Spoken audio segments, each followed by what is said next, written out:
Sebelumnya, Assalamualaikum warahmatullahi wabarakatuh. Selamat bergabung semuanya di live kita hari ini. Dan nanti di sesi terakhir kakak bisa menanyakan hal-hal terkait bantuan sosial. Insya Allah langsung saya jawab pertanyaannya. Tapi sebelumnya saya akan fokus terlebih dahulu untuk mensosialisasikan atau membahas terkait pertanyaan yang masuk sebelumnya, yaitu bagaimanakah caranya untuk mengetahui apakah KPM tersebut tervalidasi by system, karena saat ini ada cukup banyak sekali bantuan sosial yang cair lagi di awal-awal bulan September ini, sehingga kebanyakan yang merasa kalau itu adalah bansos yang periode September Oktober. Ternyata bukan, itu adalah bantuan sosial validasi by system untuk KPM PKH atau juga BPNT. Karena kebanyakan KPM ngecek katanya kosong, dia tidak tervalidasi. Jadi cara untuk mengetahuinya seperti apa agar tidak bolak-balik ngeceknya. Nah, jadi sebenarnya terkait validasi by system ini, namanya juga validasi by system, artinya sistem yang memvalidasi secara otomatis, sehingga untuk mengetahuinya itu mau nggak mau harus dicek secara manual di rekening masing-masing apabila ada bansos tambahan yang masuk di awal-awal bulan September ini, dan pada saat dicek periodenya masih di periode Juli Agustus, dan juga untuk bansos Juli Agustusnya sudah cair, maka itu bisa dipastikan yang cair di awal September ini adalah bansos validasi by system. Nah, adapun tips dari saya supaya tahu, yaitu biar nggak bolak-balik ngecek, yaitu download aplikasi aja kayak kalau pemegang kartu KKS Bank Mandiri, Livin by Mandiri, di download, di verifikasi akun dulu, lalu bisa dicek secara berkala melalui aplikasi Livin by Mandiri tersebut atau tabungan SIM Makmur. Nah, begitupun juga apabila kakak adalah pemegang kartu KKS Bank BRI misalnya atau Bank BNI, bisa download aplikasinya biar nggak bolak-balik ngecek ke ATM. Nah, berikutnya yaitu ciri-ciri KPM PKH dan juga BPNT yang memiliki kesempatan tervalidasi by system sebagai penerima bantuan sosial, misalnya ia adalah PKH, tervalidasi by system sebagai penerima BPNT, dan begitupun sebaliknya apabila dia adalah penerima bansos BPNT dan ada kemungkinan tervalidasi by system sebagai penerima PKH. Nah, pertama yaitu adalah pemegang atau penerima bansos BPNT mandiri ya, murni, penerima bansos BPNT atau sembako murni dan memiliki ciri-ciri bisa tervalidasi by system menjadi peserta PKH, yaitu biasanya apabila ia memiliki komponen PKH.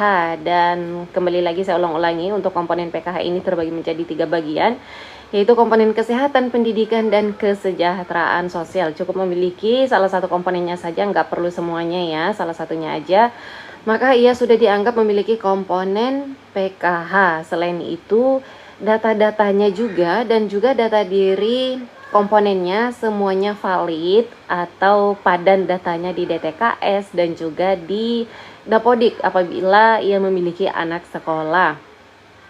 Nah, itu ciri-ciri yang pertama. Kemudian ciri-ciri yang kedua yaitu dulu ia pernah menerima PKH, tapi karena satu alasan dan lain hal, misalnya komponennya sudah habis atau ada datanya yang tidak padan, sehingga pada waktu itu bansos PKH-nya terputus dan tersisa bansos BPNT saja, maka ada kemungkinan dan berkesempatan bisa mendapatkan bansos PKH kembali, yaitu melalui jalur validasi by system.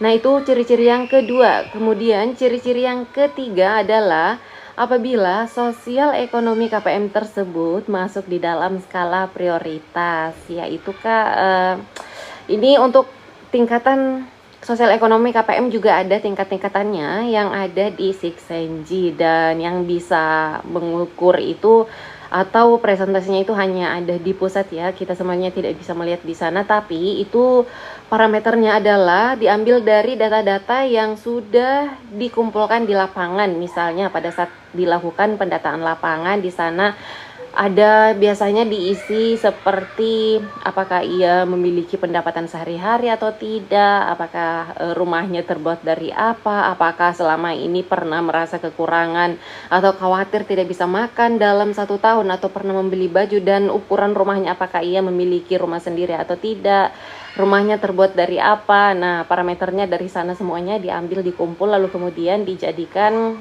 sebuah data. Lalu di sana nanti presentasinya akan ada tingkat-tingkatannya sendiri, dan apabila KPM BPNT murni tersebut termasuk di dalam skala prioritas untuk presentasi sosial ekonominya, maka ia berpotensi akan didahulukan untuk mendapatkan bansos validasi by system ini. Dan juga berikutnya yaitu ia mendaftar melalui aplikasi Cek Bansos ya, karena sekarang ini Kementerian Sosial telah menyediakan aplikasi Cek Bansos yang bisa di-download melalui Play Store atau Web Store, dan di sana bisa Bapak Ibu mendaftar secara mandiri melalui aplikasi Cek Bansos tersebut. Nah, jadi itu tadi terkait cara mengetahui, kesimpulannya adalah cara mengetahui apakah KPM tersebut tervalidasi by system atau tidak, yaitu tidak ada cara lain selain cek kartu KKS-nya atau saldo bansosnya secara berkala. Tapi itu tadi ada ciri-cirinya yang saya sebutkan tadi ya. Semoga menjawab pertanyaan kakak terkait cara mengetahui bansos atau KPM validasi by system ini. Selanjutnya saya akan langsung menjawab pertanyaan yang masuk, silakan. Saya hanya langsung menjawab pertanyaan yang muncul di layar. Kak Ciki, bisa nggak pindah alamat DTKS pakai aplikasi? Oke, kalau untuk pindah alamat itu tidak bisa menggunakan aplikasi Cek Bansos. Jadi mau nggak mau harus melapor ke petugas 6NG desa atau kelurahan. Jadi tahap-tahapannya seperti ini. Apabila kakak misalnya dari Bogor pindah ke Bandung misalnya. Nah, jadi ketika kakak udah pindah ke Bandung, perbaharui dulu KTP dan juga kartu keluarganya sesuai dengan wilayah tempat tinggal sekarang. Setelah itu langsung datang ke petugas 6NG tempat tinggal yang sekarang. Nah, jadi tahapannya seperti itu. Diperbaiki dulu data kependudukannya, lalu lapor ke petugas 6NG-nya. Karena nanti di sana di aplikasi 6NG itu ada yang namanya dilakukan pemadanan data oleh petugasnya. Dipadankan datanya disesuaikan dengan data yang sekarang. Jadi nggak bisa ya Kak melalui aplikasi 6NG, aplikasi Cek Bansos. Aplikasi Cek Bansos ini hanya bisa mendaftar calon peserta DTKS, mendaftar diri agar bisa masuk ke DTKS, dan juga bisa menyangga atau memberikan tanggapan ketidaklayakan kepada penerima bansos yang sudah mampu tapi masih mendapatkan bansos. Berikutnya Kak Master, yang bikin tidak layak pemerintah daerah itu tugas siapa ya? Yang bikin tidak layak pemerintah daerah, oke, oh ya, saya paham maksudnya. Barangkali muncul keterangan ditidaklayakkan oleh pemerintah daerah. Keterangannya yang ada di 6NG ketika dicek. Nah, banyak kejadian seperti itu memang. Jadi KPM tersebut bantuan sosialnya tidak cair lagi dikarenakan muncul keterangan di 6NG ketika dicek ditidaklayakkan oleh pemerintah daerah. Nah, sependek pengetahuan saya setelah saya melakukan koordinasi panjang dan lebar, itu sudah pasti yang mentidaklayakkan adalah operator 6NG desa atau kelurahan setempat. Yang pertama. Kemudian yang kedua adalah dinonaktifkan atau disanggah oleh pemilik akun Cek Bansos yang bisa di-download melalui Play Store. Ditidaklayakkan, lalu muncul di sana keterangan ditidaklayakkan oleh pemerintah daerah. Karena kenapa? Sebenarnya ketika ada tanggapan ketidaklayakkan oleh pengguna Cek Bansos ini, maka akan muncul terlebih dahulu di verifikasi akun pemerintah daerah. Jadi apabila dilewatkan oleh pemerintah daerah artinya disetujui. Makanya muncul di sana keterangan ditidaklayakkan oleh pemerintah daerah. Jadi kalau petugas 6NG daerah tersebut lengah sedikit aja, kemudian ada beberapa warga yang menyangga penerima bansos lainnya melalui aplikasi Cek Bansos, maka akan muncul keterangan ditidaklayakkan oleh pemerintah daerah. yang biasa menyebabkan pemerintah daerah saja merasa aku kayak nggak pernah ngetidaklayakan. Ini siapa yang tidak mentidaklayakkan? Nah, ternyata seperti itu ya Kak.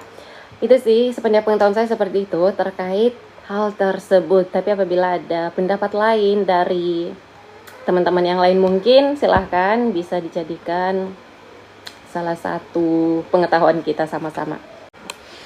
Baik Kak, sekian dulu ya live kita hari ini. Lagi ada keperluan. Terima kasih yang sudah bergabung hari ini. Semoga apa yang saya sampaikan di sini bermanfaat dan harapan saya, doa saya kepada semuanya, semoga semuanya dalam keadaan sehat, dimurahkan rezekinya dan dilancarkan segala urusannya, serta bantuan sosial yang ditunggu-tunggu khususnya PKH yang cairnya melalui PT Pos selama ini akan segera ada hilalnya juga dan segera tersalurkan di bulan September ini. Terima kasih dan sampai ketemu lagi di live selanjutnya atau di video-video berikutnya. Wassalamualaikum warahmatullahi wabarakatuh.